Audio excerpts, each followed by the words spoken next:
வெற்றி வேல்முருகன் கரவரம் எல்லாம் வல்ல பழனாபுரி ஆண்டவன் கரவரம் குருநாதர் அருணா பெருமாள் விஜய் எம்பெருமான் கரை முழுமைற்ற குருநாதர் ஸ்ரீ அருணாசாமி திருவாங்க திருப்பூர்ண மகாமந்திரத்தில் கௌமாரி நேத்தத்து வரிசைப்படி பாடல் 1136 இலகிய வேலவன தூங்கும் பொதுப்பாடலுக்கான பாராயணம் பொருளுக்கும் பழனியாண்டன் திருவடிக்கு. இந்த பாடல் முருகா அடியேன் வாழ்வில் உய்ய அருள்வா என்று வேண்டிக் கொள்கிற பாடல். தனதன தானா தானா தனதன தானா தானா தனதன தானா தானா தனதான இதான் பாடலுடைய சந்த குடிப்பு.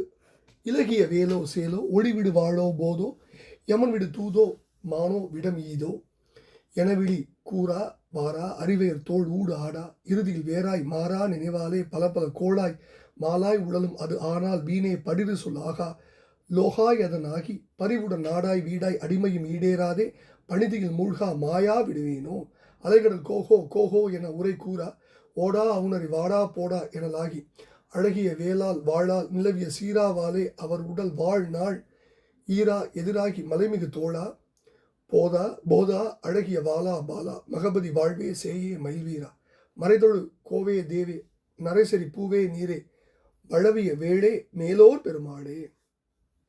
இலகிய வேலோ சேலோ ஒளிவிடு வாழோ போதோ யமன் விடு தூதோ மானோ விடம் ஏதோ என விழி கூறா வாரா அறிவையர் தோள் ஊடு ஆடா இறுதியில் வேறாய் மாறா நினைவாலே பல பல கோளாய் மாலாய் உடலும் அது ஆனால் வீணே படிறு சொல் ஆகா லோகாய் அதனாகி பறிவுடன் நாடாய் வீடாய் அடிமையும் ஈடேறாதே பணிதியில் மூழ்கா மாயா விடுவேனோ அப்படின்னு முதல் பகுதியில் கேட்குறார். ரொம்ப உருக்கமான வேண்டுகோள், ரொம்ப ரொம்ப பிரமாதமாக சுவாமி வார்த்தைகளை வச்சு முதல் பகுதியில் வேண்டுறார். விளங்குகின்ற வேலாயுதமோ சேல்மீனோ பிரகாசிக்கும் வாழாயுதமோ தாமரை மலரோ யமன் அனுப்பியுள்ள தூதோ மானோ விஷந்தானோ இது என்றெல்லாம் தங்களுடைய கண்களை கூறும்படி வருகின்ற மாதர்களின் தோள்களில் ஈடுபட்டு திளைத்து ஈற்றில் மனம் வேறுபட்டு மாறுபட்ட எண்ணத்தால் பல பல இடையூறுகள் தீமைகள் எல்லாம் உண்டாக மோகத்துடன் அலைச்சல் உருவதே என் அனுபவமானால் வீணான வஞ்சனை சொற்களை பேசி யாருக்கும் ஆகாத லோகாயதனாகி பறிவுடன் நாடாய் வீடாய் நாட்டிலும் வீட்டிலும் பரிவு ஆசை கொண்டவனாகி அடியேன் ஈடேறாமல் பணிதியில் செல்வச் செருக்கில் மூழ்கி மாய்ந்து விடுவேனோ இறந்து விடுவேனோ அப்படின்னு முதல் பகுதியில் கேட்கிறார். ரெண்டாவது பகுதியில் அலைகடல் கோகோ கோகோ என உரை கூறா ஓடா அவுணரை வாடா போடா எனலாகி அழகிய வேளால் வாழால் நிலவிய சீராவாலே அவர் உடல் வாழ்நாள் ஈரா எதிராகி மலைமிகு தோழா போதா அழகிய வாலா பாலா மகபதி வாழ்வே சேயே மயில்வீரா மறைதொழு கோவே தேவே நிறைசரி பூவே நீரே வளவிய வேளே மேலோர் பெருமாளே அப்படின்னு முடிகிறார்.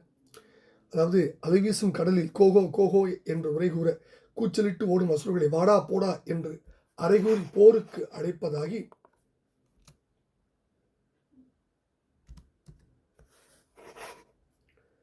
அழகிய வேளாலும் வாழாலும் நிலவிய ஒளிவிடுகின்ற உடை வாழாலும் அந்த அசுரருடைய உடலையும் வாழ்நாளையும் ஈர்ந்து எதிர்த்து பிளந்தறுத்து மலைபோல் மிக்கெழுந்து விளங்கும் தோழனே போதா ஞான சுரூபனே அழகிய பாலாம்பிகையின் குழந்தையே இந்திரனுடைய செல்வமே சேயே மயில்வீரா வேதங்கள் தொழுகின்ற நாயகனே தேவனே நறுமணம் வீசும் மலரே உயிர்களுக்கு ஆதாரமான தண்ணீரே செழுமை வாய்ந்த செவ்வேளே மேலோர் தேவர்களின் அல்லது பெரியோர்களின் பெருமாளை பணிதியில் மாயா விடுவேனோ அப்படின்னு கேட்கிறார்.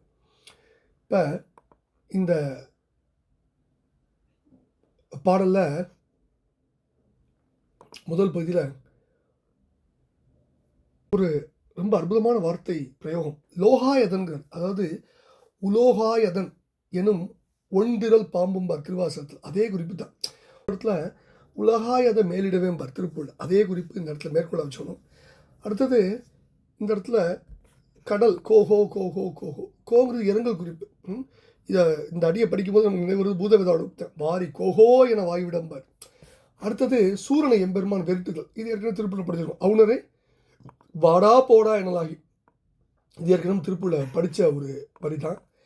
அது ரொம்ப இந்த அவுணரை வெறுட்டி கொண்டு வரதான் பூதவிதாடு ரொம்ப பிரமாதமாக சொல்லுவார், அதை நினைவில் கொள்ளணும். அடுத்தது சீராவாடு, சீராங்கிறது உடைவாள், சீராவாலே உடல் ஈரா அப்படின்னாலும் சீரா என்பது வாழ் என பொருள்படும் அப்படிங்கிறது நம்ம தெளிவு. உடல் கூறாக்குறது சீரா என்பது வாழ். சீரா பல இடத்துல படிச்சிருக்கோம். அடுத்தது மலைமிகு தோழா, மலைமிகு தோழது வரைப்புயல், திருக்கல் வழக்கம் சொல்லுவாங்களா மறைப்புயல், அதனால்.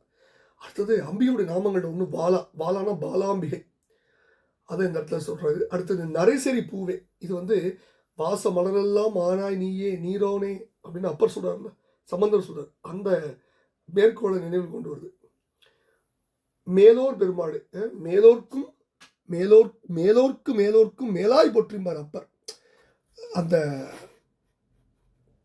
அந்த அற்புதமான அந்த மேற்கோள் ஞாபகம், மேலோர்க்கும் மேலாய் போற்றி. அதனால தான் மேலோர் பெருமாளின்னு சுவாமி முடிக்கிறார். ரைட். இப்போ இந்த பாடலோட பிற்பகுதியை பார்த்தீங்கன்னா, முதல்ல அசுரர்களை ஒழித்த பராக்கிரமம் என்னது, அதை வீசும் கடல் கோகோன்னு கூச்சிடுது. ஏன்னா சூரன் கடலுக்குள்ள ஒடிகிறான். சூரனை கொள்வதற்காக எம்பெருமான் வேலை விடுகிறார். அது கடலை வற்ற செய்து விட்டது. அதனால கடல் அழுகுது. அதுதான் பூதம் முன்னாடி சொன்ன மாதிரி ரொம்ப அற்புதமாக படம் பிடிச்சி தரது. அதான் இங்கே கொண்டு வந்து சொன்னார்.